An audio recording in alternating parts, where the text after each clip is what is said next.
Good evening, all. Welcome to Learners Academy. So now we are at the last stage of the chapter and the exercise 10.1. Exercise number is 10.1.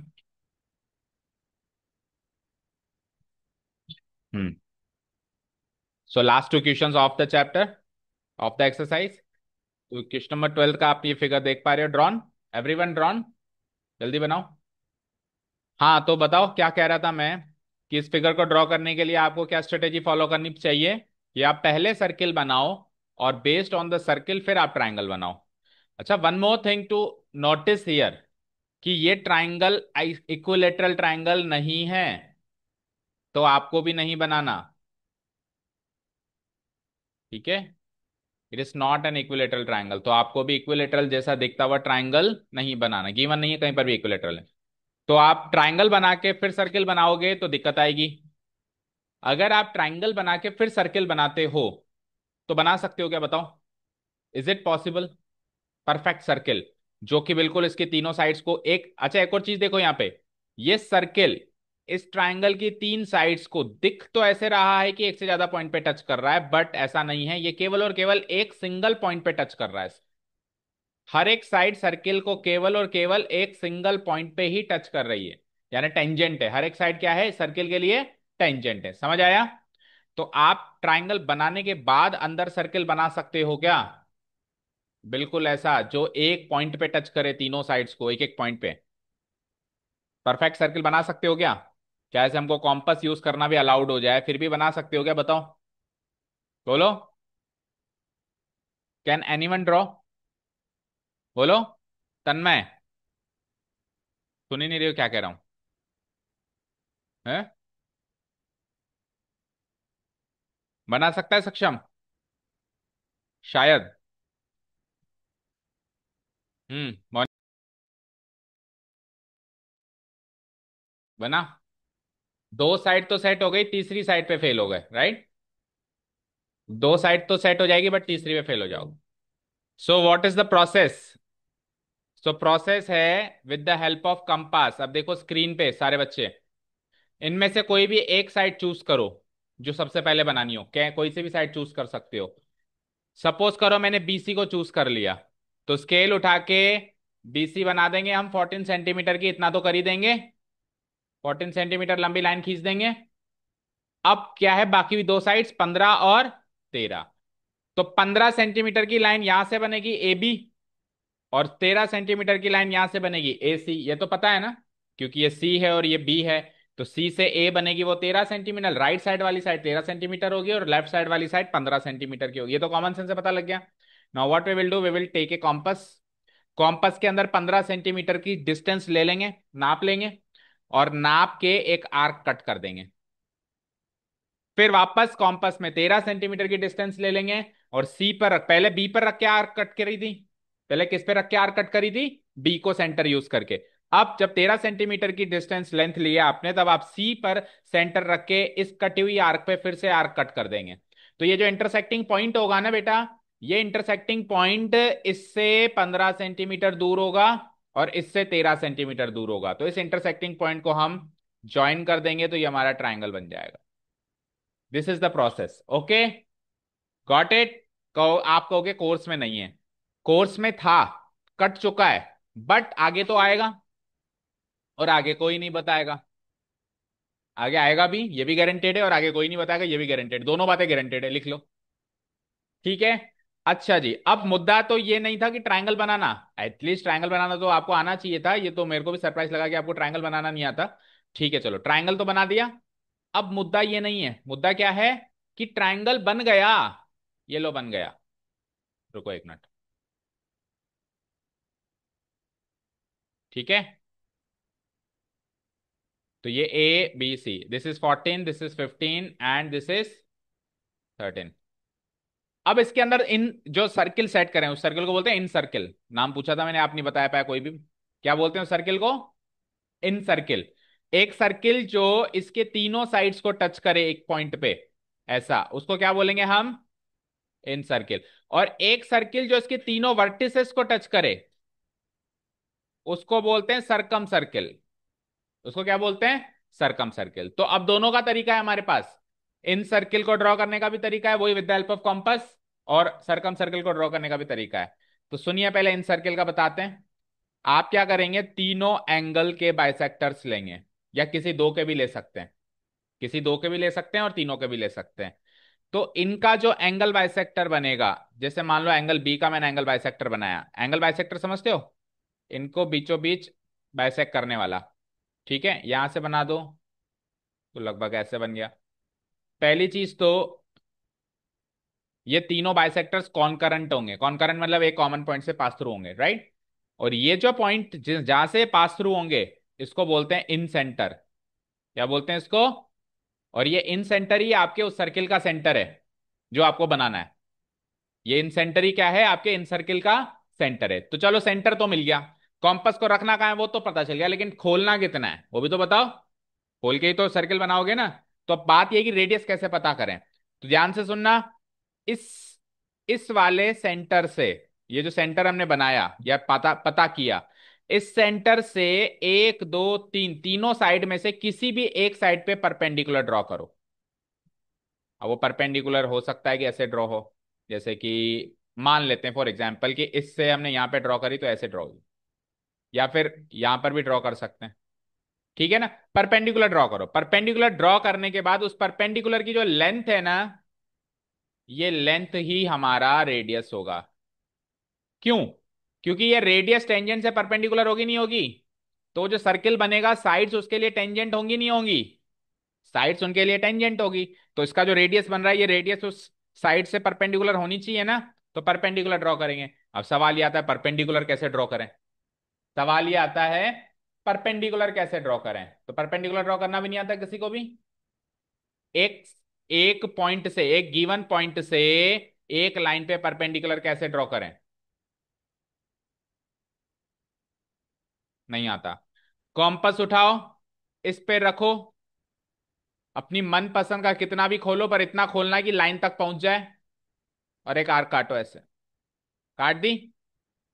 फिर यहां पे और यहां पे वापस एक बार इसको सेंटर यूज करो, एक बार इसको सेंटर यूज, ये थोड़ा सा गलत कटी है, ये लगभग ऐसे कटेगी, ठीक है। यहां पे और यहां पे वापस सेंटर रखो, और इस आर्क की मोर देन हाफ रेडियस लो। इस आर्क की जो लंबाई है इसकी more than half, more than half में कितनी भी ले सकते हो आप, बस मोर देन हाफ होनी चाहिए, लेकर इन दोनों से वापस आप एक एक आर्क काटो और इसको और इससे मिलाओ। तो इसको इससे जब आप मिलाओगे तो ये लाइन इसको परपेंडिकुलरली इंटरसेक्ट करती हुई जाएगी, गारंटेड है। तो इस तरीके से वहां पे बना दो, इसी तरीके से वहां पे बना दो, जैसे मुझे यहां से बनानी है, तो पहले यहां पे उठाओ एक आर्क काटो, फिर यहां से वापस एक आर्क काटो, फिर इसको ऐसे ज्वाइन करो, तो ये ज्वाइन करेगी तो इसको परपेंडिकुलरली बाइसेक्ट करती जाएगी। मिल गया रेडियस, रेडियस मिल गया, सेंटर मिल गया, इसको नाप के सर्किल बना दो, एग्जैक्ट इन सर्किल बनेगा, एग्जैक्ट, ना थोड़ा सा बाहर ना थोड़ा सा अंदर, प्रोवाइडेड दैट आपने कंस्ट्रक्शन सारा ढंग से किया हो पेंसिल को शार्प करके। समझ आया, ठीक है। तो इन सर्किल का सेंटर किससे मिला, तीन एंगल बाइसेक्टर के इंटरसेक्टिंग पॉइंट्स, या तीन छोड़ो दो भी बना दोगे तो पॉइंट तो मिल ही जाएगा इंटरसेक्टिंग। अब बात आती है सरकम सर्किल का सेंटर कैसे मिलेगा, जिसको सरकम सेंटर कहते हैं, वो मिलेगा परपेंडिकुलर बाइसेक्टर्स के इंटरसेक्टिंग पॉइंट से। ये किससे मिला था, एंगल बाइसेक्टर के इंटरसेक्टिंग पॉइंट से। वो किससे मिलेगा, तीनों साइड के परपेंडिकुलर बाइसेक्टर्स बनाने पड़ेंगे, या किस कोई से भी दो बना दो, अगेन वही बात आती है, उसका इंटरसेक्टिंग पॉइंट हो जाएगा, वो हो जाएगा उसका सेंटर, ठीक है। तो ये सारी नॉलेज आपको होनी चाहिए, ये 11th क्लास में, नहीं तो समझ के रखना मैथ्स पूरी ऊपर से जाएगी आपकी, अगर ये नॉलेज नहीं है तो आपके पास। और ताज्जुब की बात यह है कि 11th क्लास में कोई आपको समझाएगा ही नहीं है चीजें, अंडरस्टूड माना जाएगा कि ये तो बच्चे को आती है। No one is going to explain all this things. अगर आप 11th में मैथ्स लेने का प्लान कर रहे हैं तो आपको, या फिर मैथ्स छोड़ो फिजिक्स में भी आती है, कोई कहेगा सर मैं तो बायो ले लूंगा, तो बायो ले लेगा तो भी फिजिक्स तो आएगी उसमें, तो फिजिक्स में भी आएगा ये सारा सब कुछ। Got it. अब आपने बताओ, क्वेश्चन पे आते हैं। हमको तो ऑलरेडी ड्रॉन फिगर मिला है, तो हमको तो कंस्ट्रक्ट नहीं करना है, हम तो क्या कर देंगे, एक सर्किल बना देंगे बैंगल से या सर्किल से कॉम्पस से कैसे भी करके, और ये टेंजेंट्स खींच देंगे, एक टेंजेंट दूसरी टेंजेंट तीसरी टेंजेंट, बन गया ट्राइंगल। चलो now let's read out the question. A triangle ABC is drawn to circumscribe a circle of radius 4, ये रेडियस 4 सेंटीमीटर है भैया, और ये परपेंडिकुलर है होगी कि नहीं होगी बताओ, ये रेडियस इस साइड के परपेंडिकुलर होगी नहीं होगी, क्योंकि टेंजेंट रेडियस के परपेंडिकुलर होती है। ठीक है। Such that the segments B D and D C into which B C दो सेगमेंट में डिवाइड हो गया, सी डी और बी डी हो गया। तो ये सी डी और बी डी जो सेगमेंट बने कितने कितने सेंटीमीटर के बने, डीसी तो बना 8 का, बीसी बना 6 का, बन गया respectively. Find the sides A B and A C. तो एक साइड आपको गिवन है, बची हुई दो साइड्स आपको निकालनी है। या यूं कह दें, एक टेंजेंट की टोटल लेंथ आपको गिवन है, बचे हुए दो टेंजेंट की लेंथ आपको निकालनी है। Question clear? क्वेश्चन तो समझ आ गया ना, क्वेश्चन हमसे चाहता क्या है वो तो समझ में आ गया। इन सर्किल बना दिया है, ट्रायंगल की एक साइड दे दी है, ट्रायंगल की दो साइड्स आपको निकालनी है, प्रोवाइडेड आपको इन रेडियस भी दे दिया, इस इन सर्किल का रेडियस जिसको हम इन रेडियस बोलते हैं वो भी आपको दे दिया। ये 4 सेंटीमीटर है, गिवन है ना। ओके। तो फिगर ड्रॉ कर दिया सबने। फिगर ड्रॉ करने के बाद इसको भी आप मार्क कर दो 4 सेंटीमीटर, क्योंकि इसमें मार्क किया हुआ नहीं है।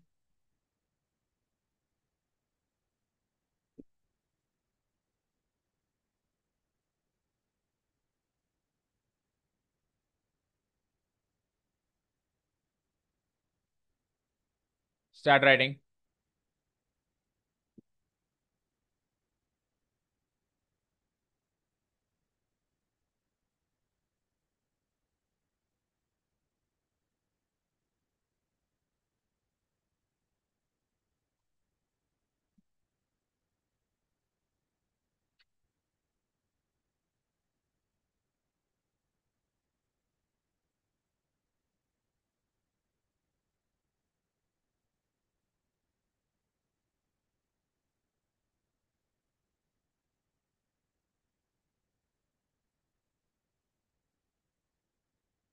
अब इसने एक इंटरसेक्टिंग पॉइंट लगा दिया है यहाँ पे डी, बट हमें कंस्ट्रक्शन करके बाकी दो इंटरसेक्टिंग पॉइंट भी लगाने हैं डॉटेड फॉर्म।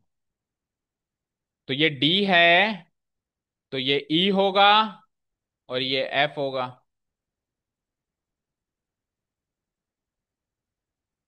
बाहर से चारों तरफ से घेरना। सरकमस्क्राइब किया गया है ट्रायंगल एबीसी द्वारा ये सर्किल, इंटरसेक्टिंग द साइड्स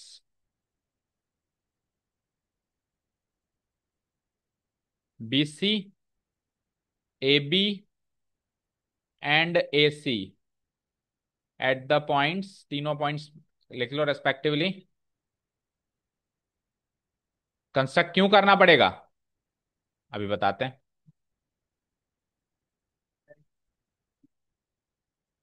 इसमें कुछ प्रूव थोड़ा ना करना है, फाइंड करना है। वो स्ट्रक्चर टू प्रूव गिवन वो वाला स्ट्रक्चर होता है, कोई चीज प्रूव करनी होती है।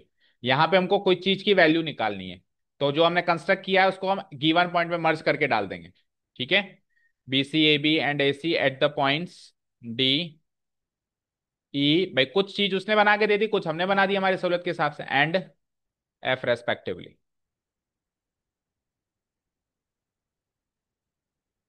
सच दैट, अब डायमेंशंस क्या क्या गिवन है वो लिख दो।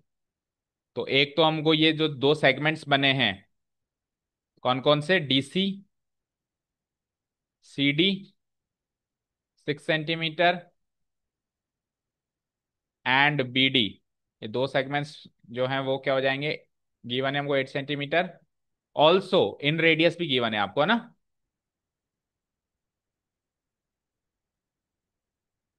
इन रेडियस। और इन रेडियस अब इस फिगर में कहां कहां दिख रही है ये बताइए। तीन जगह, ये ओ डी ओ ई ओ एफ तीनों इन रेडियस होंगी। तीनों जगह मार्क करो आप फिगर में, 4 सेंटीमीटर, 4 सेंटीमीटर। और इन रेडियस जो होगी वो इससे साइड से परपेंडिकुलर होगी, है। तो तीनों जगह परपेंडिकुलर का निशान भी लगाओ, ऐसे, ऐसे, ऐसे। In radius that is O D equal to O E equal to O F equal to 4 centimetre, सामने डालो, ये भी गिवन है।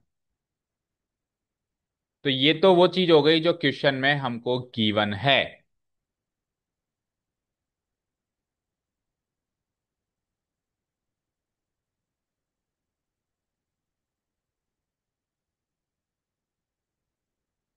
अब ये डिलीट करने वाला हूं मैं, ये गिवन पॉइंट्स, ये क्वेश्चन को हमने इंट्रोड्यूस कर दिया।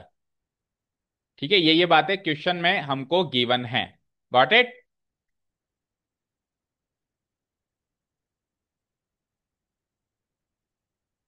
इतना कंस्ट्रक्शन कर लिया हो तो थोड़ा कंस्ट्रक्शन और करना है। सेंटर को, इन सेंटर को तीनों वर्टिसेस से ज्वाइन करो। नहीं समझ आया? इन सेंटर कौन सा है? ओ। तीनों वर्टिसेस कौन से हैं? ए बी सी। ज्वाइन करो। तो it would be something like this. AO,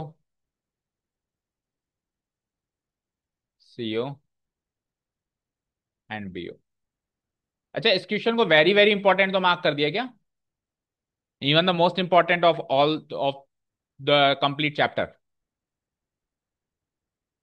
4 marker question है ये, वेटेज के साथ। तो मेंशन कर दो यहाँ पे, नाउ वी ज्वाइन।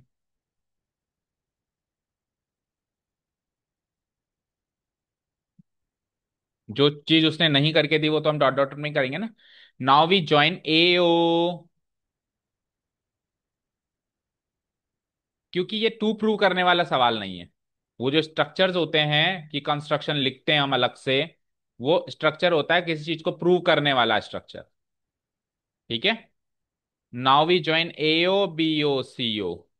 अब जैसे ही मैंने एओ बीओ सीओ ज्वाइन किया तो क्या हुआ? तो ध्यान से देखो, original triangle A B C 3 triangle में टूट गया। उसका एरिया, ओरिजिनल ट्रायंगल एबीसी का जो एरिया है वो 3 ट्रायंगल में टूट गया। एक ट्रायंगल देखो ध्यान से, O B C, triangle number 1। Second triangle, O A B, बोलो। And the third triangle, O A C. बोलो, मानते हो? तो ये 3 ट्रायंगल में टूट गया। और जिसमें जिसमें ये 4 4 सेंटीमीटर जो है, ये इन तीनों ट्रायंगल की हाइट है। चेक कर लो। अगर मैंने इसको बेस माना तो क्योंकि ये परपेंडिकुलर आ रही है तो ये इसकी हाइट है। अगर मैंने इसको बेस माना तो ये परपेंडिकुलर आ रही है, इसकी हाइट है। और अगर मैंने इसको बेस माना तो ये परपेंडिकुलर आ रही है तो ये इसकी हाइट है। बोलो। तो टोटल ट्रायंगल 3 ट्रायंगल्स में ब्रेक हो गया जिसकी तीनों की हाइट सेम है, 4 4 4 सेंटीमीटर। तीनों के बेस अलग, तीनों की जो साइड्स हैं वो तीनों के बेस का काम कर रहा है। समझ आया क्या? तो यह चीज हम यहाँ पे मेंशन कर रहे हैं। हाँ। नहीं है, नहीं है। एओ और ओडी, ना तो एओ और ओडी स्ट्रेट है, ना सीओ और ओसी ओई स्ट्रेट है, ना बीओ और ओएफ स्ट्रेट है। समझ आया? समझ आया क्या? और अगर है भी, अगर इन केस मान लो है भी, हमको हमको नहीं पता तो भी हमको माननी नहीं है कि वो है। क्या? क्यों बन रही है लाइन आपकी, यानी कि फिगर आपका इनअप्रोप्रिएट है? आप देखो यहाँ पे ध्यान से, मेरी तो नहीं बन रही, ध्यान से देखो। डिफरेंस है क्लियर कट। अगर मैं एओ को ज्वाइन करूंगा तो ये, इसी को तो एक्सटेंड करूंगा तो ये ऐसे आएगी, ऐसे आएगी थोड़ी सी बगल से, सीधी नहीं आएगी। ध्यान से देखो। ठीक है। तो आपके फिगर में कमी है अगर वो सीधी बनती है तो। So to divide area triangle ABC into into area triangle, नीचे नीचे वाला ले लो OBC, comma area triangle right side वाला क्या ले लेंगे हम, OAB, and area triangle left side वाला क्या ले लेंगे, ओएसी। तो टोटल ट्राइंगल का एरिया इन 3 ट्राइंगल में डिवाइड हो गया। तो आप मानते हो टोटल ट्राइंगल का एरिया और इन 3 ट्राइंगल के एरिया का सम इक्वल होगा? होगा। बस यही लॉजिक यूज होगा यहाँ पे। ये चीज समझ गए आप? टोटल ट्राइंगल का एरिया निकालेंगे हम एबीसी का, फिर हम इन 3 ट्राइंगल का एरिया निकालेंगे ओबीसी ओएसी और ओएबी का, फिर इन तीनों ट्राइंगल का सम टोटल ट्राइंगल के एरिया से इक्वेट कर देंगे, वहां से मिसिंग पार्ट निकल के आएगा। इतना लिख दिया सबने? बोलो। अब कुछ यहां पे चलेंगे अजम्पशंस। ठीक है, क्वेश्चन स्टार्ट, सॉल्यूशन स्टार्ट होने से पहले आप सोचो कितनी तैयारी हो रही है। तो इसको डिलीट करना पड़ेगा मुझे, कर दूं मैं? डिलीट कर दूं? हाँ जी।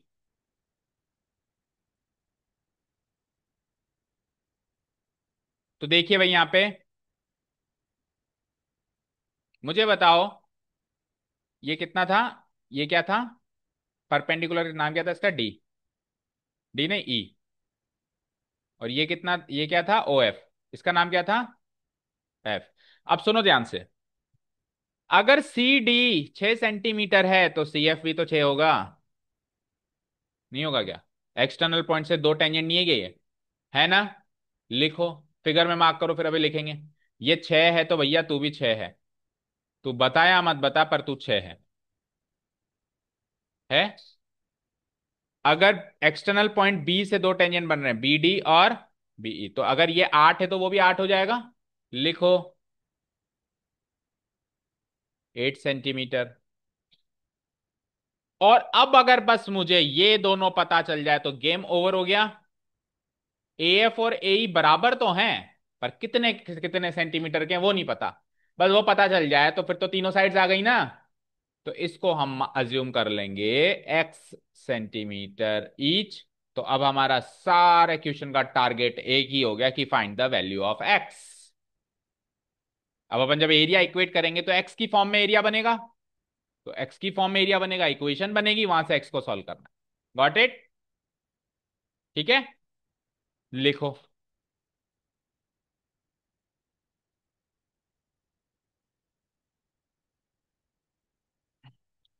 Now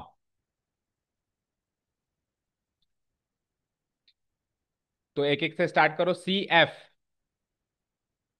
equal to C D equal to 6 centimetre. And दूसरा वाला पार्ट लो, एक्सटर्नल पॉइंट बी से लो, बी ई किसके बराबर होगा, बी डी के बराबर होगा। तो ये 8 सेंटीमीटर ईच हो जाएगा। और जो हम अज्यूम कर रहे हैं, ऑल्सो लेट, जो हम अज्यूम कर रहे हैं वो है A F equal to A E equal to कितना अज्यूम कर रहे हैं हम, एक्स सेंटीमीटर। इन तीनों का कॉमन रीजन डालो, tangents from the same exterior point. और चाहो तो तीनों का अलग अलग।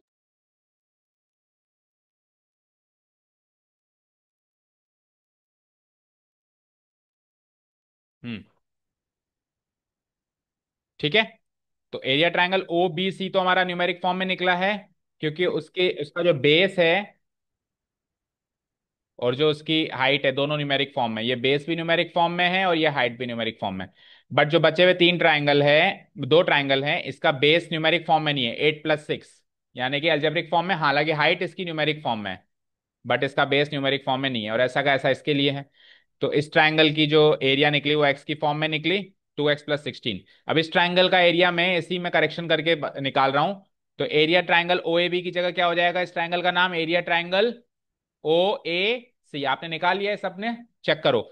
ए बी की जगह इसमें जो इसकी इस ये वाली साइड है ये हो जाएगी इसका बेस यानी ए सी, और हाइट क्या हो जाएगी इसकी, ओ एफ।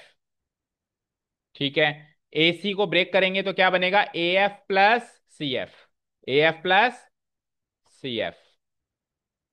तो इसकी वैल्यू पुटअप कर दें, ए एफ की वैल्यू तो एक्स ही रहेगी, और सी एफ की वैल्यू क्या हो जाएगी, 6, और ये तो 4 ही रहेगा, 2 से 2 कट जाएगा। तो 2 × x 2x और 2 × 6 = 12। तो 2x + 12 यहां लिख देता हूं, 2x + 12। सबका यही आ रहा है क्या, सेंटीमीटर स्क्वायर बोलो? सबका यही आ रहा है। तो तीनों जो अंदर के ट्राइंगल हैं, तीनों एरिया आ गए। एक का आया 28 जो टोटल न्यूमेरिक फॉर्म में है, और जो अल्जेब्रिक फॉर्म में आया एक का आया 2x + 16, और तीसरे का क्या आया 2x + 12। अब चौथे ट्राइंगल का एरिया निकालना है, वो है पूरा कंप्लीट ट्राइंगल। तो कंप्लीट ट्राइंगल क्या है, ए बी सी। तो देखो जो अंदर वाले ट्राइंगल है उसमें तो हाइट थी, हाइट थी, हाइट थी। तो हाइट थी तो half into base into height लग गया, लेकिन टोटल ट्राइंगल की हाइट तो कहीं पर भी नहीं है, ना इस बेस पर है, ना इस बेस पर है, और ना ही इस बेस पर है। पर तीनों पर जो टोटल ट्राइंगल है उसकी तीनों साइड गिवन है। तो जिसकी तीनों साइड गिवन होती है उस ट्राइंगल का एरिया अपन half into base into height से ना निकाल के किससे निकालते हैं, हेरॉन्स फार्मूला से। तो हमको तो एरिया चाहिए, किस भी तरीके से निकले। तो टोटल ट्राइंगल का जो एरिया है, बड़े वाले ट्राइंगल का एरिया, उसमें तीनों साइड कहीं ना कहीं गिवन है, कोई एक्स की फॉर्म में गिवन है, कोई न्यूमेरिक फॉर्म पर है तो सही ना हमारे पास। तो हम हेरॉन्स फार्मूला से एरिया निकालेंगे, फिर इन तीनों को जोड़ के टोटल एरिया से इक्वेट करेंगे, वहां से एक्स की वैल्यू आ जाएगी। एक बार एक्स की वैल्यू आ गई तो सब कुछ आ गया। समझ में आ गई स्ट्रेटेजी? चलो तो करते हैं now. To find area triangle A B C, we have, area लिखो now, to find area triangle ABC. तो बिल्कुल हम अंतिम पड़ाव पे आ गए अब इसके सवाल के, बस ये एरिया ट्राइंगल एबीसी निकालो। वी हैव,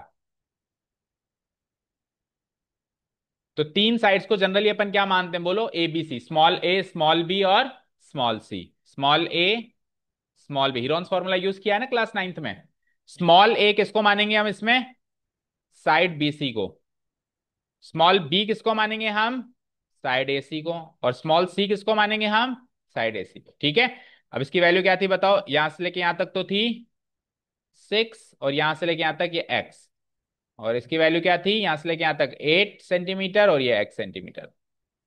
ठीक है। चलो तो ए की वैल्यू क्या लिखेंगे हम, B C, and B C equal to 6 + 8, that means 14 centimetre. B की वैल्यू क्या लिखेंगे हम, साइड एसी, साइड एसी की वैल्यू क्या है, x + 6 सेंटीमीटर।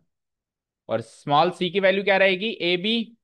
समझ में आ रहा है ना ये। मैं हीरोन्स फॉर्मूला के फंडे ज्यादा डिटेल में डिस्कस नहीं कर रहा हूं, होपफुली आपको आते हैं, लास्ट ईयर में किए थे। या तो देखो पूरी पूरी साइड का नाम लिखो, B C A C A B, लेकिन B C A C A B लिखोगे तो कंफ्यूजन होगा फॉर्मूला यूज करने में, इसलिए हमने स्मॉल लेटर्स यूज कर लिए ए बी सी। तो अब small A small B small C जब अपन फॉर्मूला में रखेंगे तो इजी होगा ना। अच्छा, ए बी सी आने के बाद फिर चौथी चीज क्या निकालते हैं बताओ, हीरोन्स फॉर्मूला को यूज करने के लिए, सेमी पेरीमीटर, जिसको अपन स्मॉल लेटर एस से डिनोट कराते हैं। वो कैसे निकलता है, पूरे पेरीमीटर का आधा, ए प्लस बी प्लस सी का आधा। तो ए कितना है 14, आधा करो फटाफट, 14 प्लस बी कितना है x + 6 प्लस सी कितना है x + 8 होल डिवाइडेड बाय 2, आधा करते हैं। अब इसमें न्यूमेरिक न्यूमेरिक क्वांटिटी ऐड करो, 14 + 6 20, 20 + 8 बोलो 28, and algebraic algebraic quantity add करो, x + x 2x divided by 2, इसमें से 2 को कॉमन लेके काट दो। तो 14, 28 में से 2 कॉमन लिया 14 बचा, 2x में से 2 कॉमन लिया x बचा, और ये 2 से 2 हमने काट दिया, तो 14 + x आ गया सेमी पेरीमीटर। 2 × 2 2 × 2, तो सेमी पेरीमीटर आ चुका है 14 + x सेंटीमीटर। यहां तो कोई डाउट? तो ए बी सी और एस, ये चार चीजें निकालने के बाद क्या निकालते हैं बोलो हर्षिता, हीरोन्स फॉर्मूला यूज किया था ना लास्ट ईयर, याद नहीं है, ए बी सी एस। अब आगे क्या करते हैं बोलो मीका।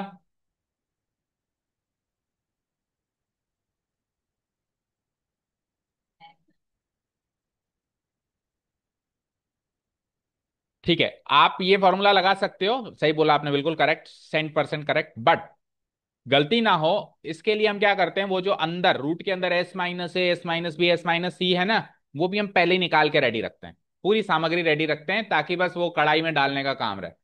हल्दी प्याज धनिया सब काट के रखते हैं, समझ गए।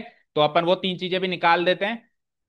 नाउ S - A मतलब सेमी पेरीमीटर और तीनों साइड्स का डिफरेंस हम पहले ही निकाल के रखेंगे, और फिर एक साथ अपन फॉर्मूला में सारे क्वांटिटीज को यूज करेंगे, वैल्यूज को।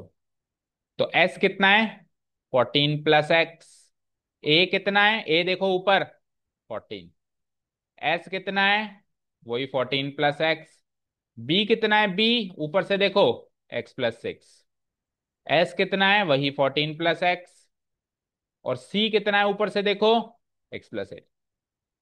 तो सॉल्व करो। तो इसको जब हम सॉल्व करेंगे तो देखो 14 - 14 कटेगा, इसको सॉल्व करेंगे तो x - x कटेगा, इसको सॉल्व करेंगे तो x - x कटेगा। पर ऐसा कट का निशान कहीं नहीं लगाना, मन में काटो। 14 14 गया तो x सेंटीमीटर बन गया ये, तो ये एक्स एक्स गया तो 14 में से 6 माइनस करो तो 8 सेंटीमीटर बन गया ये, और ये एक्स एक्स गया 14 - 8 करो तो 6 सेंटीमीटर बन गया ये। तो अभी आप देखो मीका, अगर हम यही चीज रूट के अंदर जाके माइनस प्लस करते तो एक तो बड़ा सारा एक्सप्रेशन बनता, और दूसरा गलती होने के चांसेस ज्यादा हो जाते। तो ये सामग्री भी हमने पहले रेडी कर दी, अब फॉर्मूले में डाल दें बस सारी सामग्री को, एरिया निकल जाएगा। चलो तो नेक्स्ट पेज पे उतना हो गया। नाउ यूजिंग हीरोन्स फॉर्मूला,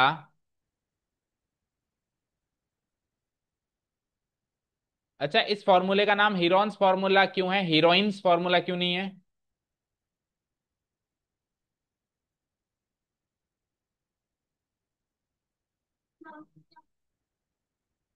क्योंकि हीरोन्स फॉर्मूला हीरोन नामक मैथमेटिशियन ने डिस्कवर किया था।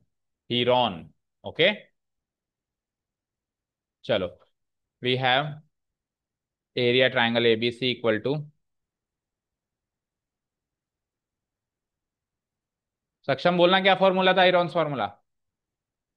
होल रूट मल्टीप्लाई, कौन बोलेगा बीच में, multiply by S minus A multiplied by S minus B multiplied bye,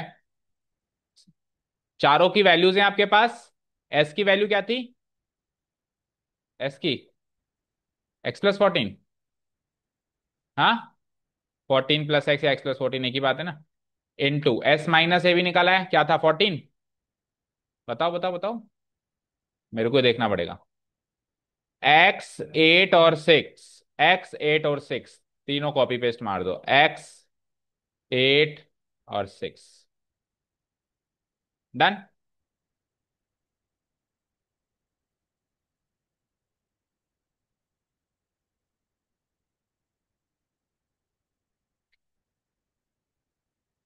done. अब जितना सॉल्व हो सकता है उतना सॉल्व करो, बाकी रूट में रहने दो। तो आप देखो 8 को सॉल्व करेंगे तो 2 × 2 × 2 निकलेंगे। बोलो क्या निकलेगा इसमें से? 2 × 2 × 2 फैक्टराइज करेंगे तो, रूट को कैसे सॉल्व करते हैं, फैक्टराइज करके तो सॉल्व करते हैं। 6 को करेंगे तो 2 × 3 निकलेगा, तो देखो 4 2 मिल जाएंगे यहां से। तो 4 2 में से 2 2 बाहर जा सकते हैं पेयरिंग करके, और ये 3 अंदर बैठेगा। ठीक है। तो ये सारी कैलकुलेशन करने के बाद 2 2 तो चले गए बाहर, यानी 2 2 × 4 तो चला गया बाहर। अंदर क्या बचा? एक तो इसमें से 3 बचा, और x+14 बचा, और एक x भी बचा, तो 3x × x+14। यही this much of centimetre square, इससे ज्यादा सॉल्व नहीं कर सकते। ठीक है, समझ आया ना?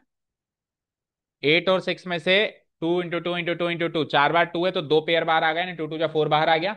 एक 3 रह गया, इसमें से 3 रह गया, एक x रह गया, और एक x+14 है, और किसी की पेयरिंग हो ही नहीं पा रही, तो जिसकी पेयरिंग नहीं होगी वो अंदर ही बैठेगा। डन। अब टोटल एरिया को आप इस एरिया के इक्वेट करो और x की वैल्यू निकालो, यही काम करना है। समझ आया? चलो, now from the figure it is clear,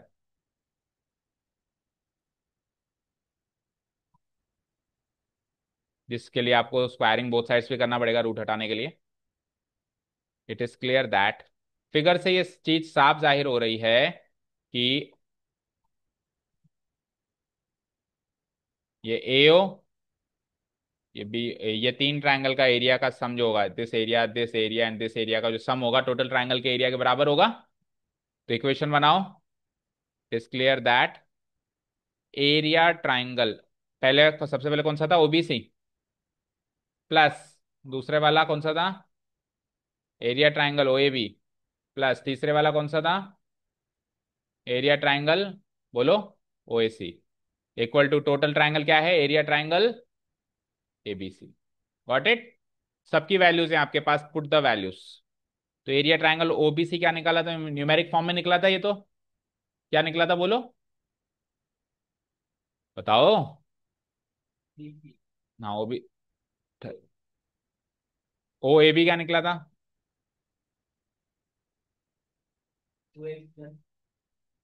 2x+16, सही बता रहा है ना? और ओ ए सी क्या निकला था? 2x+12। और इधर टोटल का क्या निकला है? 4√3x × x+14। Got it? चलो जी, करो अब इसको सॉल्व और x की वैल्यू निकालो। तो एलएचएस में x वाली क्वांटिटीज कौन कौन सी हैं? 2x कितने x हो गए? 4x। और न्यूमेरिक क्वांटिटी को ऐड करो, तो 28 16 और 12, देखो 16 12 28 होते हैं, और 28 28 56 होते हैं, 56। इधर जो है सो है लिख दो एक बार के लिए। Got it? अब देखो 4x और 56 में से क्या कॉमन आएगा, 4 कॉमन आ जाएगा, क्या बचेगा, x+14 ही तो बचेगा, और उधर भी 4 है, तो 4 से 4 तो उड़ा दो। बोले यहां तक कोई डाउट? 4 कॉमन लेने के बाद 4 से 4 हो गया कैंसिल आउट, पर आपको कट का निशान नहीं लगाना होता, नेक्स्ट स्टेप में इधर का भी 4 मत लिखो और उधर का भी 4 मतलब आपने डिवाइडिंग बोथ साइड्स बाई 4 कर दिया एक तरीके से।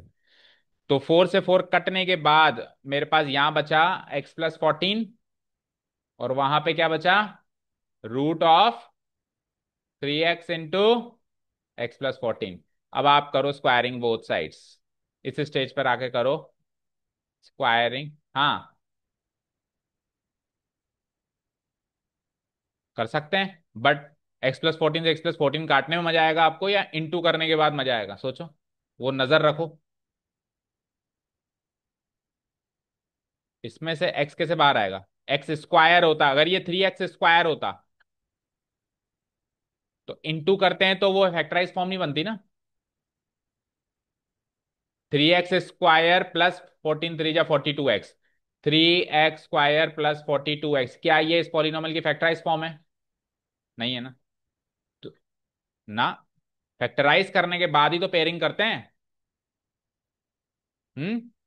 सपोज करो 442 है, तो दो 4 आ गए, एक 4 बाहर निकाल दोगे क्या? क्यों आ रहे हैं ना आप तो, आपको तो दो ही चाहिए ना, आ तो रहे हैं। निकालो ना बाहर। क्यों नहीं निकाल सकते? क्योंकि फैक्टराइज फॉर्म नहीं है। हाँ, ये 442 ना होके 4 × 4 × 2 होता तब निकालते हैं। तो something into something into something, ये होती है फैक्टराइज फॉर्म। समझ आया? Squaring both sides we get, so x+14 whole square बन जाएगा यहाँ पे, और वहां पे रूट से आजाद हो जाएंगे पंछी, 3x × x+14। अब देखो यहाँ पे x+14 का होल स्क्वायर है और वहां पे x+14 है, तो एक x+14 कट जाएगा ऐसे, बट कट का निशान नहीं लगाना नेक्स्ट स्टेप में। बस x+14 के होल स्क्वायर में से x+14 काट के क्या बच जाएगा, x+14, और यहां पे तो x+14 का सफाया ही हो गया, तो 3x बच जाएगा। अब x को उधर भेज दो, तो इधर बचा 14, उधर क्या हुआ 3x minus x gives me 2x, तो x की वैल्यू आ जाती है 14/2, 7 सेंटीमीटर। तो ये x जो हमने माना था फाइनली कितना निकल गया, 7 सेंटीमीटर ईच। ये 6 सेंटीमीटर था ही सही, 8 सेंटीमीटर था ही सही। तो बची हुई दो साइड्स निकाल सकते हैं अब अपन, हैंस। तो कौन कौन सी साइड्स हैं, द साइड्स जो बची हुई थी, A B and B C. तो ए बी को क्या लिख सकते हैं अपन, ये क्या था, ई एफ, ए ई प्लस बी ई। तो ए ई कितना, सामने लिख दो उसके आगे, ए ई कितना माना था आपने, एक्स माना था, और बी ई कितना था 8। इसमें एक्स की वैल्यू कल तक नहीं थी, अभी मिल गई आपको। तो 7 + 8 गिव्स मी 15 सेंटीमीटर। एंड दूसरी साइड भी निकालो, ए सी, उसको ब्रेक किस में किया था आपने, A F plus C F.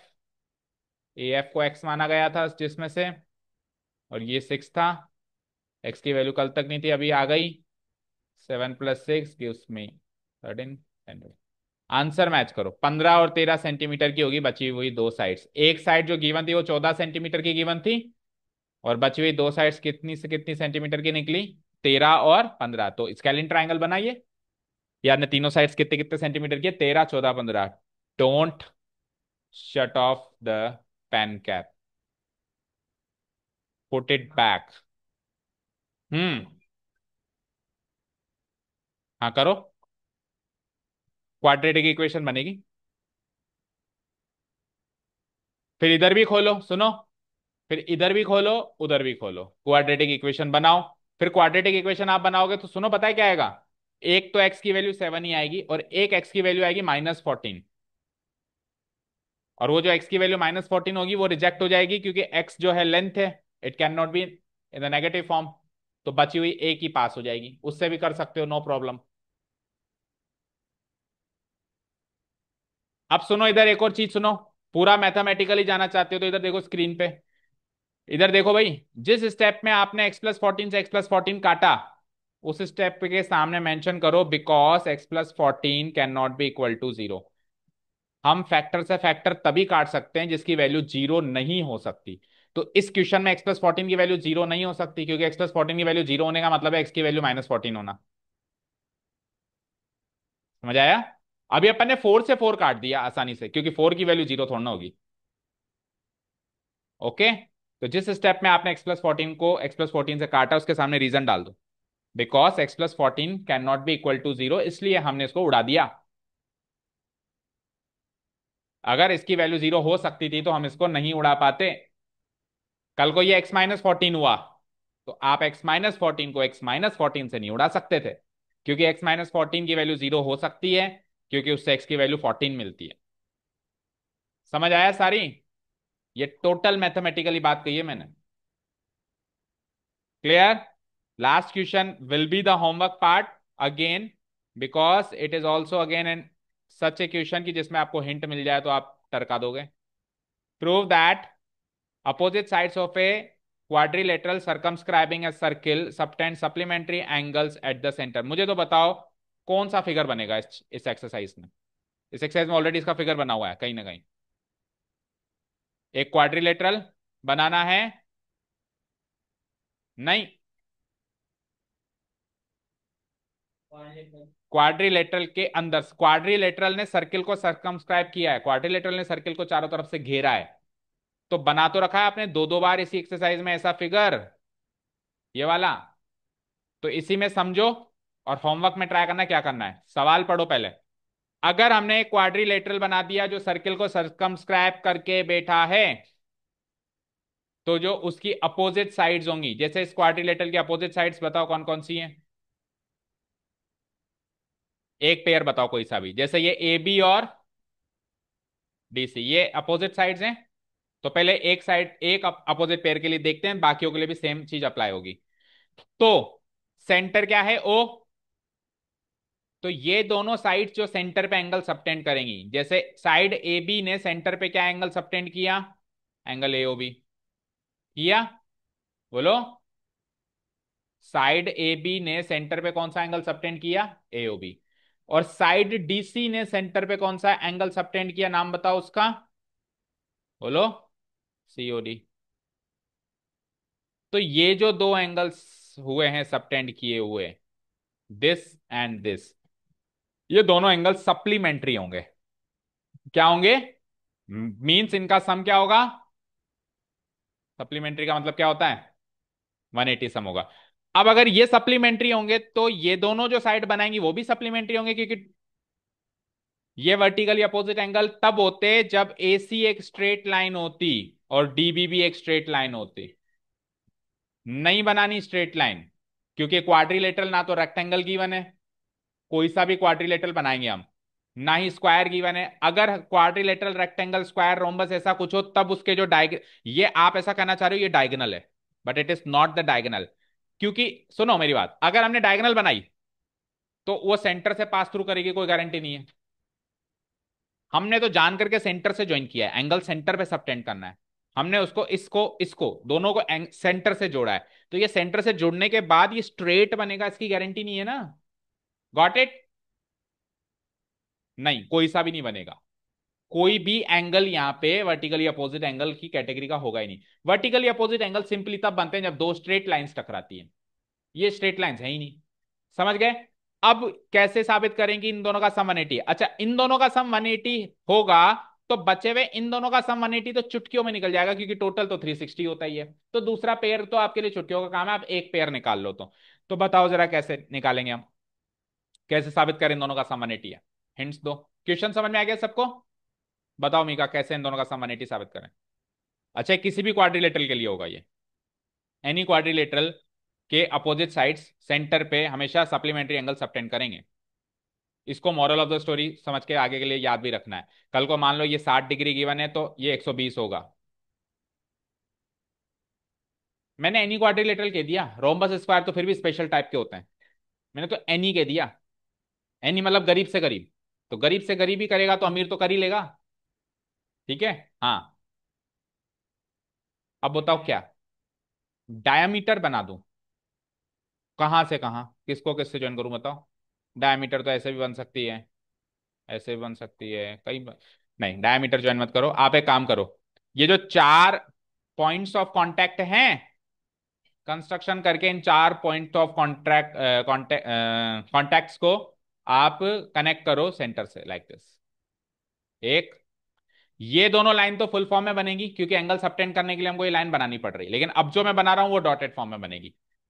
दो, तीन, चार, समझ आया? ये 90 होगा, ये 90 होगा, रेडियस परपेंडिकुलर टू टेंजेंट, ये 90 होगा, और ये भी 90 होगा। कितने ट्राइंगल नजर आ रहे हैं अब आपको? काउंट करो, काउंट करो। 8 ट्राइंगल नजर आ रहे हैं, आ रहे हैं? गिनवाऊं? एक, दो, तीन, चार, पाँच, छ, सात, आठ। कहाँ है बताओ? अच्छा, मर्ज करके है ना, लेकिन छोटे छोटे काउंट करो। तो ये 8 हो गए। इनमें पहला दूसरे के कॉन्ग्रुएंट है, पहला दूसरे के कॉन्ग्रुएंट है, तीसरा चौथे के कॉन्ग्रुएंट है, पांचवा छठे के और सातवां आठवें के। हमको चारों पेयर को कॉन्ग्रुएंट नहीं करना, पर हाँ एक पेयर को तो करना है। तो लेट से पहला दूसरे के कॉन्ग्रुएंट करने के फंडे बताओ, कैसे साबित होगा कि पहला दूसरे के कॉन्ग्रुएंट? ये पहला दूसरा कॉन्ग्रुएंट क्यों होगा? पहले किया था हमने किसी एक क्वेश्चन में इसको। देखो, AO AO common side, O S OP radius, और AP AS tangents from the same exterior point. SSS, SSS से कॉन्ग्रुएंट हो गए, and once they have been proved congruent, तो बाय सीपीसीटी ये और ये एंगल इक्वल हो जाएगा जो सेंटर पे बन रहे हैं। हमको सेंटर वाला एंगल से मतलब है। ये दोनों एंगल इक्वल हो जाएंगे, तो फिर ये दोनों भी इक्वल हो जाएंगे सिमिलरली, तो फिर ये दोनों भी इक्वल हो जाएंगे सिमिलरली, तो फिर ये दोनों भी इक्वल हो जाएंगे सिमिलरली। हो जाएंगे? बोलो, सिमिलरली करके कर देंगे ना हम। बोलो, क्यों हंसी आ रही है? क्या हो गया? चलो, तो अब आपको जब आप नोट्स में लिखोगे तो आपको लिखना है ऐसे, angle A O S, A O P. चलो लिख ही दो, एंगल ए ओ एस बताओ चारों पैरों। तो फिर मैं जो, तो मैं जो आगे इक्वेशन बनाने वाला हूं कैसे समझ आएगी? लिख ही दिया ना। दूसरा बताओ, दूसरा जो बी से बन रहा है वो बताओ, इन दोनों में बताओ। बी ओ, ए ओ एस, और इधर क्या लिखेंगे हम? क्या? देखो, इसके सामने वाला लो, एओ इसके सामने वाला लो, बीओ क्यू, यही तो देखने वाली बात है। और एओपी के जगह लो आप बीओपी, तभी तो एओपी बीओपी जुड़ के एओबी बनेगा, इक्वेशंस को ऐड करेंगे तो। ठीक है, अब इधर आ जाओ सी वाले केस में। तो सीओ क्यू सीओ आर दो एंगल बन रहे हैं, सीओ क्यू और सीओ आर। तो अगर इधर आपने एओएस बीओएस लिया है तो इधर सीओ क्यू लो। किसके इक्वल होगा ये? सीओ आर के। और चौथा पेयर बताओ, ये दोनों बोलो। तो एंगल कौन सा बन रहा है? डीओएस और डीओआर, डीओएस और डीओआर। तो इधर तो लो डॉस और उधर लो डोर। Okay, equation 1 2 3 4, add them up, करो ऐड। तो जब हम इसको ऐड करेंगे तो एओएस डीओएस को एक साथ ऐड करेंगे पेयरिंग में, और बीओक्यू सीओक्यू को एक बार, इसमें एओपी बीओपी को एक साथ, और सीओआर डीआर को एक साथ। तो एओएस डीओएस, एओएस डीओएस मिलके एओडी बन गया पूरा, एंगल एओडी। फिर इधर बताओ, बीओक्यू सीओक्यू मिलके क्यू क्यू कॉमन है, बीओसी बन गया। इधर आ जाओ, एओपी बीओपी, पीपी कॉमन है, एओ बी बन गया। सीओ आर डी और आर आर कॉमन है, एंगल सीओडी बन गया। डन, यहां तक क्लियर है? अब ये एओडी बीओडी सीओडी और एओडी बीओसी एओबी और ये जो चार एंगल बन रहे हैं, ठीक है, इन चारों एंगल का सम कितना है बताओ? वापस उसी पोजीशन पे आ जाओ जहां से स्टार्ट किया था। ये चार एंगल कौन कौन से बने देखो। एओएस ये वाला है, बीओसी कहाँ है? ये वाला है, फिर एओबी ये वाला है। तो इन चारों का सम क्या है? 360 डिग्री। यानी कि इन चारों को जोड़ दें तो 360 आता है, और इन दोनों का सम भी बराबर है, तो इन दोनों का भी 180 और इन दोनों का भी 180 होगा ना। यही तो साबित, स्ट्रेट लाइन है वो। लीनियर पेयर किसमें बनती है? Straight line. समझ आया क्या ये 180 180 कैसे होगा? चलो, thank you so much for listening to us, have a nice day, keep learning and bye.